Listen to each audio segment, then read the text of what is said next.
Bonjour et bienvenue dans Rendez-vous divin. Aujourd'hui, j'ai la joie d'accueillir David Davo qui va nous parler d'une expérience miraculeuse. Il croit au miraculeux, non seulement parce qu'il est prédicateur de l'Évangile et qu'il voit des miracles, des œuvres magnifiques s'accomplir au travers de son ministère, mais parce que son arrière-plan, sa conversion, c'est-à-dire cette époque où il a rencontré Jésus, a été marquée par une profonde transformation.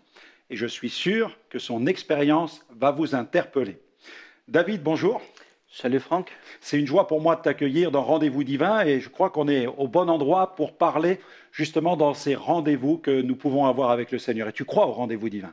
Je crois plus qu'au rendez-vous divin. Je crois qu'il y a un contact, il y a un jour où on peut rencontrer Jésus d'une manière particulière. Alors pour te présenter courtement, tu es pasteur à Paris, Paris Intramuros, C'est ça? avec le pasteur Paul Ettori, Exactement. Paris 11e. Paris 11e, métro Alexandre Dumas. Ah voilà, vous avez, vous avez l'adresse, vous cherchez une église à Paris, il y a celle de David, celle de Paul Ettori, une assemblée que je connais bien et une assemblée que j'apprécie beaucoup. Nous sommes partenaires depuis de longues années maintenant et à chaque fois nous apprécions de nous retrouver à l'intérieur de cette église qui est une église de Pentecôte qui croit au salut, à la guérison et à la délivrance. Et c'est ce que vous vivez d'ailleurs tous les dimanches. C'est ce qu'on essaie avec la grâce de Dieu de vivre parce que nous on croit que la proclamation de l'Évangile est accompagnée par les signes, les miracles et les prodiges. Et si la parole de Dieu le dit, alors nous on le croit et ma vie en est le reflet aussi. Et qu'est-ce qui brûle? Qu'est-ce qui fait courir David Davo aujourd'hui? Qu'est-ce qui brûle en toi? Ce qui brûle en moi, c'est les hommes, les femmes, qui ont besoin de rencontrer ce Jésus que moi je connais. Parce que je sais qu'il et lui-même l'a dit, je suis le chemin, la vérité et la vie, et nul ne vient au Père que par lui. Et c'est ce qui brûle en moi. Je veux que les gens rencontrent celui qui a changé, transformé et bouleversé ma vie. Parce que comme on a l'habitude de le dire dans nos messages, nous disons souvent que nul ne naît chrétien, mais on le devient. Mais sachez-le aussi, nul ne naît pasteur. On n'est pas pasteur, même si Dieu nous appelle dès le ventre de notre mère. Nous grandissons, nous vivons la vie des enfants, des ados, et puis un jour nous vivons une expérience. Et il y a ce temps, on va ressentir un appel à servir Dieu, mais ça n'est pas quelque chose qui est comme ça inné, mais c'est un travail que Dieu va opérer dans notre vie pour faire de nous le pasteur que l'on est. Il a fait de toi ce pasteur que tu es aujourd'hui, c'est par l'œuvre du Saint-Esprit. C'est l'œuvre de la grâce de Dieu. Exactement. On n'est pas chrétien, on n'est pas pasteur, et moi j'avais tout, d'ailleurs tout m'opposait à tout cela. Ouais. J'avais pas... Tu n'es pas né avec une Bible à la main. Non. Certains le croient peut-être, on pense que... Voilà, non, demandez à ma famille. Ouais. Non, demandez à ma famille. Oui, parce que ton arrière-plan, il est totalement à l'opposé de la foi. Tu grandis dans un contexte compliqué. Je crois que c'est ce qui va intéresser nos amis, c'est qu'on ne naît pas chrétien, on ne naît pas avec une Bible à la main, même si Dieu, dans sa sagesse, a prévu qu'un jour, on sera prédicateur de l'Évangile, parce que les voix de Dieu ne sont pas nos voix. Et même si ma mère était voyante, elle avait vu plein de choses à mon sujet, mais jamais elle n'a vu qu'un jour je prêcherai l'Évangile. Mais toi aussi, tu n'imagines pas, quand tu es dans ce foyer, qu'un jour tu seras pasteur. Je n'imagine même pas être chrétien, premièrement. Je nais dans une famille, une maman d'origine juive, un papa catholique, mais non pratiquant. Par contre, il pratiquait une chose. Il pratiquait la bouteille. Ah oui, l'alcool. Voilà. Ah. Je dis souvent, et je le dis en boutade, en rigolant, mais moi j'aurais voulu que Jésus transforme le vin en eau. Parce que tu as pris du recul sur ces choses-là. Oui, bien évidemment. Alors je grandis dans un contexte familial compliqué, difficile. Une maman aimante, une femme extraordinaire, mais un père un peu plus compliqué. Alcoolique, l'alcool le rendant méchant. Oui, d'accord. On grandit avec un papa où quand il rentre à la maison, c'est la violence, la colère, la haine. Et c'est pour moi quelque chose de compliqué. Juste une petite anecdote. Je me souviens de ce 14 juillet où nous étions là, un feu d'artifice, et mon père, ayant bu plus que de raison, avait des cacahuètes dans la main et commençant à les jeter sur les passants. Ma mère lui disant « mais arrête, rentrons à la maison ». Alors on est rentré à la maison, certainement on a mis des heures parce que vu le tas d'ébriété aggravé, on est rentré doucement. Et souvent c'est la honte. Plus que la honte. C'est la honte. Les enfants, les parents n'imaginent pas ce que les enfants ressentent aussi. Non. L'épouse qui porte cette honte et les enfants. Et les enfants. Et arrivé à la maison, mon père continuant à boire, d'un seul coup réalise que ma mère l'a interrompu. Et là, il commence bien sûr à la frapper et à nous mettre tous à la rue. Et là, on se retrouve dehors. J'ai grandi dans un contexte comme ça. J'avais 8 ans. Et quand tu as 8 ans, ta mère est frappée. Quand dans ta famille, il y a de la violence, quand il y a de la haine, toi, tu grandis avec de la haine et de la violence. Et je grandis avec cela et je ne peux pas m'en séparer. Et quand tu es petit, tu ne peux pas défendre ta mère. C'est compliqué. Il y a la honte, parce que ton père, partout où il va, il fait des dégâts. C'est ça. Et la haine, parce que tu ne peux pas défendre ta mère.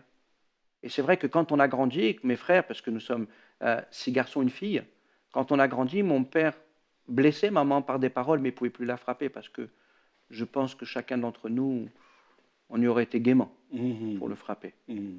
D'ailleurs, une des dernières choses de mon père, dont je me souviens, c'est qu'avec sa voiture, il a essayé d'écraser mon petit frère. Pour te dire un peu le climat de violence. Voilà. Et ce qui est étonnant souvent dans ces foyers, c'est la reproduction des schémas. Parce que alors que le papa s'est livré à la consommation de l'alcool, toi, tu vas aussi te livrer une certaine consommation. Oui. Tu vas aussi, et à quel âge? Alors, je finis mon service militaire à 20 ans. Et là, avant, je buvais un peu, mais je ne voulais pas boire l'alcool. Tu ne voulais pas devenir comme ton père? Je ne voulais pas être violent. Et la crainte de l'alcool, pour moi, c'était la violence. D'accord. J'assimile les deux pour moi. Donc, je ne veux pas de ça. Mais en rentrant de l'armée, je commence à fumer un premier pétard. Mais dans la même semaine, je rencontre des gars qui me font goûter de l'héroïne. Et là, pour moi, je peux l'employer comme ça, mais presque un miracle. Parce que toute ma haine, toutes mes souffrances sont atténuées à partir du moment où l'héroïne entre en moi. À partir de là, je deviens un consommateur d'héroïne. Tu as trouvé une forme de remède à ta souffrance intérieure. Oui. Tu penses que c'est le bon, en fait? Je pense que c'est le bon remède. Je pense que c'est un remède. Mais le problème, c'est que dès que l'effet de l'héroïne arrive à son terme, les peurs, les souffrances reviennent. Tout remonte à la surface. Donc, et tu repars pour de la consommation. Ça te plonge dans un état second, mais ça ne règle pas tes problèmes. Et non. Ça ne te guérit pas. Non. Ça ne te guérit pas. Ça soulage, mais ça ne guérit pas. Et pendant combien de temps tu vas être consommateur? Alors, ça a duré de 20 ans jusqu'à 30. Vers la fin, je prenais un demi-gramme d'héroïne par jour. Et c'est compliqué. Et tu étais marié entre-temps? Non. Non. J'ai toujours voulu être marié, mais je n'étais pas marié. Et tu vivais avec quelqu'un? Non, seul. Donc tu as vécu cette dépendance tout seul? Voilà. Tout seul. Tu n'as pas fait souffrir une amie ou une épouse, en fait? Non. Tu l'as vécu tout seul? C'est ça. Mais par contre, ce qui a été compliqué, c'est que très rapidement, j'ai jamais voulu dépenser de l'argent dans la drogue. Parce que je trouvais que l'argent, c'est quelque chose... J'ai grandi dans une famille où on n'avait pas beaucoup d'argent et j'ai jamais aimé dépenser l'argent inutilement. Alors très rapidement, je suis devenu dealer. Et tu sais, tu rencontres des gens vite. Et moi, je suis devenu très bon. Au bout de quelques années, je vendais des kilos et des kilos de cannabis, des grammes et des grammes d'héroïne et de cocaïne, très rapidement. Alors, à un moment donné, je décide de partir de la région parisienne et je vais dans le Pays Basque me disant, ben, c'est bon, là-bas, je vais tout régler. Ouais, tu veux quitter ce milieu? Oui. Parce que j'ai quand même toujours eu soif de quitter. Mais tu veux quitter le fait de dealer, mais tu vas continuer quand même à consommer. Je veux quitter tout. Tu veux tout quitter? D'accord. Tout, parce que je sais que je me détruis. Donc tu veux que ta vie change? C'est ça. Tu veux un changement? Je veux un changement parce que j'écoutais du rap et il y avait un chanteur un jour qui disait, mais 4 murs ou 4 planches, et ça, c'était ma vie. Soit j'allais en prison, soit j'allais mourir. Alors j'ai dit, je quitte tout. Et en quittant tout, j'arrive au Pays Basque. Et là, je tombe sur plus gros encore. Pire. Et au Pays Basque, je retrouve ma maman qui habite là-bas. Et tu sais, j'ai toujours aimé ma mère. Pour moi, c'était une femme extraordinaire.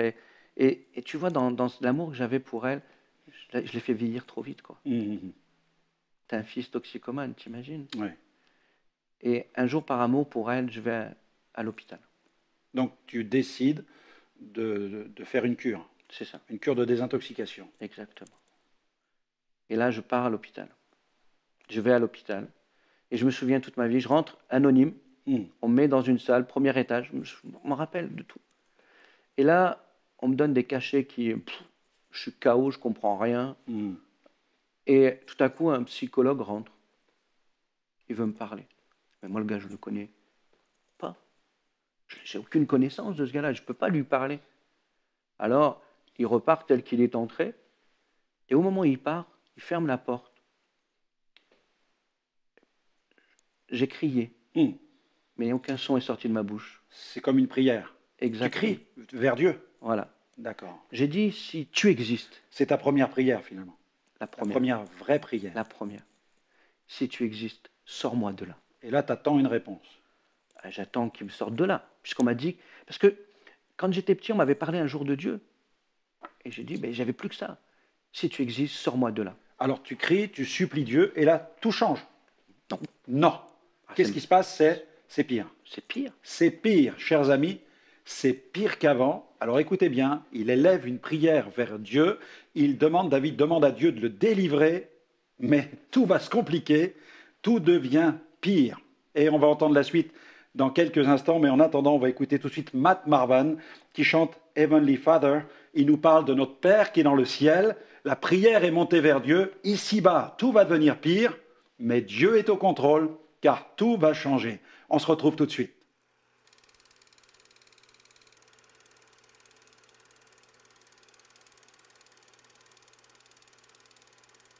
Heavenly Father, let your name be praised. You are my everything, my everything. Heavenly Father, no one can love like you do. All that I have comes from you.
Merci à Matt Marvan pour ce chant qui dirige notre regard vers le Père que nous avons dans le ciel, qui connaît nos combats sur la terre et qui veut intervenir. Alors David, nous revenons dans ton histoire. Tu as envoyé cette prière vers le ciel, tout devient pire, c'est catastrophique, mais Dieu a entendu.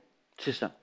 Je sors de l'hôpital, la voiture qui me ramène, je commence à fumer un pétard. 2 jours plus tard, j'arrête les médicaments qu'il m'avait donnés et je reprends de l'héroïne. Mais là, je fais une nouvelle rencontre.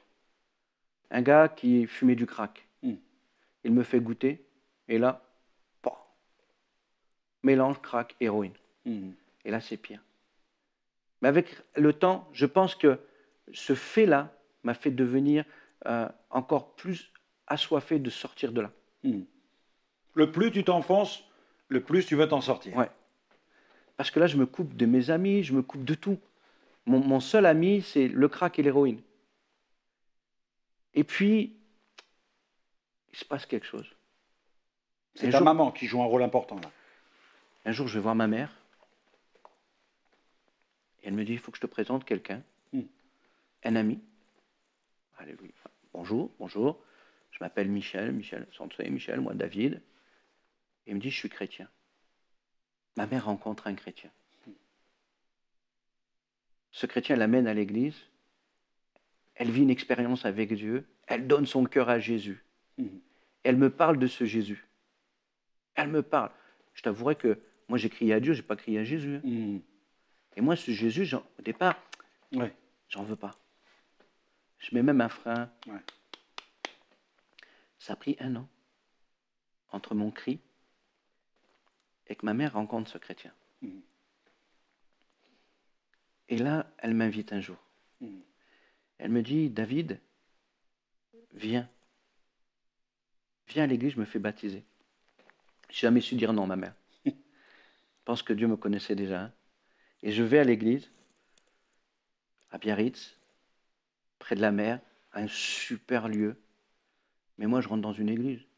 Pour moi, les gens sont bizarres. Et ce qui est étrange, c'est que moi, qui suis consommateur de drogue, d'héroïne, de crack, je trouve bizarre les gens qui croient en Dieu. Et là, je m'assois au fond, et puis tout se déroule. Et puis à un moment donné, ma mère va se faire baptiser. Elle qui a toujours été dans la souffrance, je l'ai vue rayonner de joie. C'est peut-être même la première fois que tu la vois aussi joyeuse. Ouais, c'est ça. Tu dis là, quelque chose s'est passé. Déjà, je me dis, il se passe quelque chose. Le prédicateur commence à parler, commence à prêcher, mais il dévoile des choses dans mon cœur que personne ne savait. Même ma mère, rien. Et là, je me dis, il y a quelque chose, c'est pas possible. Et je décide de ne pas retourner chez moi, mais de partir avec ma mère. 2 jours plus tard, je me rends compte que non seulement j'ai plus envie, mais je suis libéré instantanément de l'héroïne et du crack. Là, on est dans le domaine du surnaturel. Déjà, c'est à ce moment-là dans ta vie déjà que tu es impacté par le domaine prophétique, par ce prédicateur qui a dévoilé des choses dans ton cœur. Et je pense que ça sera très déterminant plus tard pour le ministère que tu vis aujourd'hui, dans ce domaine-là. Exactement. Où ton ministère est aussi marqué par cette dimension prophétique et aussi par ce désir de vivre le surnaturel. Oui. Souvent, quand je parle aux gens, je leur dis, mais Dieu m'a libéré. Ils me disent, non, mais tes propres forces. J'ai fait une cure de désintox, j'ai fait des efforts. Oui. Comment tu me dis? Alors, je suis libéré, je m'en rends compte. Mais je vais à l'église tous les mardis, vendredis, dimanche, je suis tout le temps à l'église. Et puis un jour, comme une voix qui retentit dans mon cœur, qui me dit, mais donne-moi ton cœur. C'est bizarre. Ouais. Donne-moi ton cœur. Allez, comment? Et puis, ça veut dire quoi? Ça se précise avec tes souffrances. Parce que libérer de la drogue, ouais, ok, super. Ce sont des chaînes qui tombent. Super. Mais le problème, il est toujours là. Les traces, les traumatismes. Comment on les guérit? Et je pense que c'est là où il me dit, donne-moi ton cœur avec tes souffrances. Et là, je ne me suis pas fait prier. Tout de suite, je lui dis, prends tout. Et je sens en moi comme quelque chose qui descend et qui enlève toutes ces douleurs, toutes ces souffrances, et qui me donne d'être quelqu'un qui va vivre quelque chose d'autre encore. Et c'est là où tu rencontres Jésus. Ah, là, parce que Jésus est celui qui guérit les cœurs brisés. Exactement. Par l'onction de son esprit. Exactement. Le Dieu qui t'apparaissait tellement loin, tout à coup devient réel. Mais pour moi, là, Dieu existe. Ouais. Pour moi, même Jésus, parce que on ne parlait que de Jésus. Ça y est. Le pasteur avait une habitude, il me disait toujours, David, Jésus t'aime. Là, Jésus te touche, Ah là, mais il se manifeste. pour moi, c'est royal. Ma douleur s'en va. Mais à peine ma douleur partie, il me dit, David, si tu mourais là, tu irais où? Hmm. Mais moi, je ne connaissais pas tout cela. Il me dit, tu vas en enfer. Tel que tu es là. Tu prends conscience de ton état de péché, tu prends conscience de ton état de perdition, tu prends conscience de qui est Jésus. Et là, il faut faire quelque chose. Allah me dit, David, tu n'as pas de choix. Tu as deux choix. Soit tu choisis de me suivre, Mm. soit tu vis ta vie. Et crois-moi que je me suis repenti ce jour-là. J'ai demandé pardon à Dieu pour tous mes péchés. Et comme moi, j'en ai fait un peu plus que la moyenne, ça a duré quand même. Mm. Et je pleurais vraiment. En plus, chez moi, un homme, ça ne pleure pas. Mm. On n'a pas la culture d'un homme qui pleure. Mais ce jour-là, touché par le Seigneur, parce qu'il me montrait que c'était à la croix, il me montrait que son amour pour moi à la croix était là pour mes péchés, pour me libérer. Non, ce n'est pas simplement pardonner, mais aussi me libérer. Alors là, je lui demande pardon, ça dure, et j'ai des larmes qui se transforment. Et ça, je ne comprends pas. Parce que c'est des larmes de joie, parce que je sais et convaincu dans mon cœur que tous mes péchés sont pardonnés et que plus personne ne peut m'accuser de mon passé. Et que j'ai le ciel pour espérance. Là, tu as répondu à cet appel au salut. Ah oui, Voilà. Dieu veut nous sauver. c'est ça. Dieu t'appelle à ce salut merveilleux, tu y réponds et ta vie va être transformée. Tu vas goûter à la joie, Ah mais là, ça change tout. à la paix. Moi qui prenais tous les drogues possibles parce que je faisais la Fini. fête avec la drogue pour avoir une joie, mais là j'ai touché à une joie. Quand Jésus dit je vous donne ma joie, je vous donne ma paix, il donne des choses comme ça, mais ça te change complètement parce que Tout à fait. aujourd'hui, tu peux me présenter toutes les drogues que tu veux. C'est moi l'homme le plus heureux de la terre. Ouais. Parce que Tu j'étais... n'as plus besoin de t'évader. Non, Tu as regardé ton passé en face et tes souffrances en face. non seulement tu les regardes, tu n'as plus peur, mais en plus, par exemple, pour mon père, le jour de mon baptême, parce que je vais m'engager dans les eaux du baptême, moi je traîne pas. Hein. Oui, Moi j'ai été sauvé. oui je parce que pour expliquer à nos amis, dans nos milieux évangéliques, nous pratiquons le baptême par immersion. Exactement. Celui qui livre sa vie au Christ, il descend complètement dans l'eau. C'est l'image d'une mort et d'une résurrection. Et là, tu te fais donc baptiser. C'est un engagement qui se fait publiquement avec Exactement. les membres de la communauté à laquelle tu appartiens Et les tes amis. et les amis, la famille. Et chez moi, tout le monde peut dire qu'il y a une transformation. Hein. Ouais, les gens l'ont vu. Ah là, mais c'est... Il n'y a pas photo. Non, là, c'est nickel. Quoi. Mais ce jour-là, écoute-moi, je vis une expérience. Alors que je témoigne, je dis, je suis l'homme le plus heureux, tout ça. Une voix retentit dans mon cœur et l'Église, la communauté le vit en même temps. Mes amis le vivent en même temps, ma famille le vit en même temps. Et pardonne à ton père. À ce moment précis. Là, il dit, tu peux pas aller Tu te peux pas faire descendre. baptiser. Non, il faut que tu pardonnes à ton père. Bon, que je sois guéri, ok, que le pardon des péchés, ok. Le Seigneur va jusqu'au bout, lui. Ouais, non. Mais pardonner, c'est pas Tire possible. sur toutes les ficelles. Hein. Ouais. Il me dit, il faut que tu pardonnes. Je dis, c'est pas possible. Il me dit, avec moi, tout est possible. C'est aujourd'hui. Oui. Et du coup, je sais qu'aujourd'hui, je peux pardonner. Et ce jour-là, je dis, même si lui ne l'entend pas, papa, je te pardonne. Oui. C'est là la puissance du pardon, parce que certains pensent que, je voudrais dire à nos amis, on ne peut recevoir ce pardon quand on a eu des conflits familiaux, que dans la mesure où on peut aller voir quelqu'un, soit lui dire qu'on lui pardonne, ou alors lui demander pardon pour le mal qu'on aurait pu lui faire. Mais quand les gens sont décédés, qu'est-ce qu'on fait? Mais là, la force, David l'a trouvée dans l'œuvre accomplie par Jésus à la croix. Parce que Jésus, sur la croix, dit « Père, pardonne-leur ». Et la force de pardonner, nous la puisons dans l'œuvre de la croix. Là où Jésus le juste prend la peine de notre condamnation et décide de proclamer le pardon à tous ceux qui placeront leur foi en lui. Il aurait pu nous juger à ce moment-là. Il aurait pu appeler une légion d'anges et puis proclamer même le jugement éternel. C'était fini. Mais il a refusé, il a manifesté la grâce. Dans l'œuvre de la croix, il y a la puissance de pardonner. C'est incroyable. Parce que là, je lui pardonne, mais quand tu pardonnes, c'est pas à la manière des hommes. Je pardonne, j'oublie pas. Ouais. Non, tu pardonnes. C'est vrai que tu te rappelles. On garde les souvenirs. Les Oui, souvenirs. c'est notre vie, c'est l'histoire. Voilà. Mais tu n'as plus d'impact, ça n'a plus rien Ouais. dans ta vie. Et ça change même ta manière de regarder la personne. Aujourd'hui, j'ai de l'affection pour lui. Aujourd'hui, mais ça a tout changé. Tout changé. Mais ce jour-là, alors je passe dans les eaux du baptême, c'est juste extraordinaire. Et là, je suis l'homme le plus heureux de la terre. Écoute David, je veux qu'on saisisse ce moment pendant que nos amis sont en train de regarder cette émission où tu partages un témoignage fort. J'aimerais que tu t'adresses à cette caméra que nous avons ici et que tu puisses maintenant prier. Peut-être pour ceux qui nous écoutent, prier pour ceux qui ont des traumatismes intérieurs, qui sont liés par toutes sortes de drogues, de chaînes, d'enfermement. Et veux-tu prier pour eux? Effectivement. Vas-y. Je voudrais juste t'inviter à faire comme je l'ai fait un jour, faire confiance à Dieu. Juste, tu sais, la prière, c'est juste une porte qui s'ouvre dans le surnaturel. Et juste, tu vas dire une chose à ma prière, Amen. Mais Amen, peut-être, ça ne veut rien dire pour toi. Ça veut dire que cela se fasse. Je vais prier et je vais me mettre à ta place. Je vais t'accompagner. Et tu vas vivre le surnaturel. Seigneur, nous voulons vraiment bénir nos amis. Et je veux bénir mon ami. Amen. Tu vois ses chaînes, tu vois ses liens, tu vois ses souffrances, tu vois Oui, ses douleurs. Seigneur. Tu vois ce qui le tient captif, là où toutes les nuits il n'en peut plus, où quelque part des larmes coulent de ses yeux, c'est comme des cris qui montent vers toi. Et alors qu'il nous entend, Seigneur, je veux le bénir en ton nom et je veux proclamer que s'il dit Amen, tu vas intervenir dans sa vie. Seigneur, je bénis ce nom et je prends maintenant autorité dans Oui. le beau nom de Jésus-Christ. Et les chaînes tombent, Oui. car je crois qu'à la croix, tu as vaincu. Tu as vaincu à la croix et tu nous donnes d'entrer dans tes victoires. Oui. Au nom de Jésus-Christ. Amen. Amen. Amen. Amen.